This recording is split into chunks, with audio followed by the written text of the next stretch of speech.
You know that feeling? You finish a long day, you collapse on the couch, and you feel completely wiped out, but you barely moved from your desk. It's this weird modern thing, right? We're exhausted, but not from actual physical work. It's a fatigue of the mind, a kind of nervous drain. So today, we're going to turn to the philosopher Bertrand Russell, who actually diagnosed this exact problem almost a century ago to figure out where it comes from and, more importantly, how we can conquer it. So what is this drain on our energy? Russell called it nervous fatigue, and in this explainer, we're going to unpack his timeless wisdom to find some real practical relief. Here's what we're going to do. You'll get the difference between healthy tiredness and that harmful strain. You'll be able to spot the 3 mental traps causing this exhaustion in your own life, and you'll walk away with a clear strategy to start reclaiming your energy and finding a quieter mind. Okay, let's dive right into this. Russell makes this really brilliant distinction between two kinds of tired. On one side, you've got physical fatigue, the good kind you feel after a long hike or working in the garden. That kind of tired leads to deep sleep, a good appetite. It feels earned. But on the other side, there's nervous fatigue. And this is a strain born from worry and anxiety. And here's the key. Nervous fatigue doesn't lead to rest. It actually gets in the way of it. It's almost like a poison to our system, making us irritable and preventing the very thing we need most. So where does this poisonous fatigue actually come from? Well, it's not some vague, mysterious thing. According to Russell, it's a very specific mental trap, one we can call the strain trap. And it's built on 3 mental habits that just drain our energy without giving us anything valuable in return. Let's take a look at the first one. So the first part of the trap is worry. And Russell's definition here is so precise and so useful. He says worry is not problem solving. It's thinking about your troubles at the wrong times, specifically when there's nothing you can do about them. It's that thing our minds do at midnight, replaying a tough conversation or stressing about a deadline while you're lying in bed. You can't act in that moment, so the thinking achieves nothing. It's just pure wasted energy. The second trap is something Russell just knew intuitively, but modern science has since proven him right. It's called the switching cost. See, our minds have this really narrow bottleneck for conscious attention. And every time we jump from an email to a text to our actual work and then back again, we're not really multitasking, we're just rapidly switching our focus. And every single switch costs us a tiny bit of mental energy. It's like a cognitive tax. And over a whole day, that tax adds up to serious exhaustion, leaving us feeling frazzled and like we got nothing done. And the third trap is what he calls the success struggle. For a lot of us, the literal fight for survival, for food and shelter, has been replaced by this much fuzzier and more stressful struggle for success. This is that constant low-level anxiety that comes from comparing ourselves to our neighbors, to our peers, especially fueled by what we see online. We end up worrying more about our relative status than what we actually need, which creates this race with no finish line and a guaranteed source of strain. So when you put these 3 things together, you can see how they create a perfect storm of nervous strain. You've got competitive envy, that constant need to outdo everyone. Then you have perpetual worry, that restless mind that just won't shut off. And finally, this modern chase for bigger and better excitement just to keep from being bored. It's a vicious cycle that keeps our nervous systems on high alert all the time. So if that's the trap, how in the world do we get out? Well, the good news is there is a way.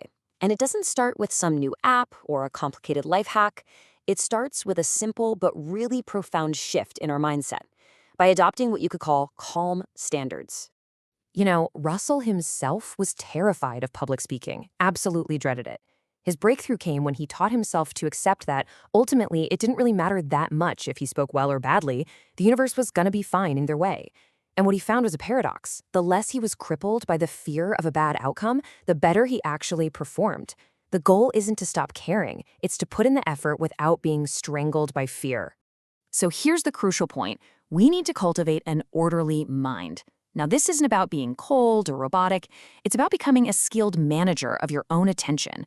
It's about training yourself to give a problem your full focus when you can actually do something about it, and then having the discipline to let it go when you can.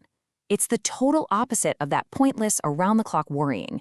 Okay, so how do we take this new mindset and build it into a practical day-to-day strategy? Well, once you've laid that philosophical groundwork, you can start to restore your mind's natural, healthy rhythm.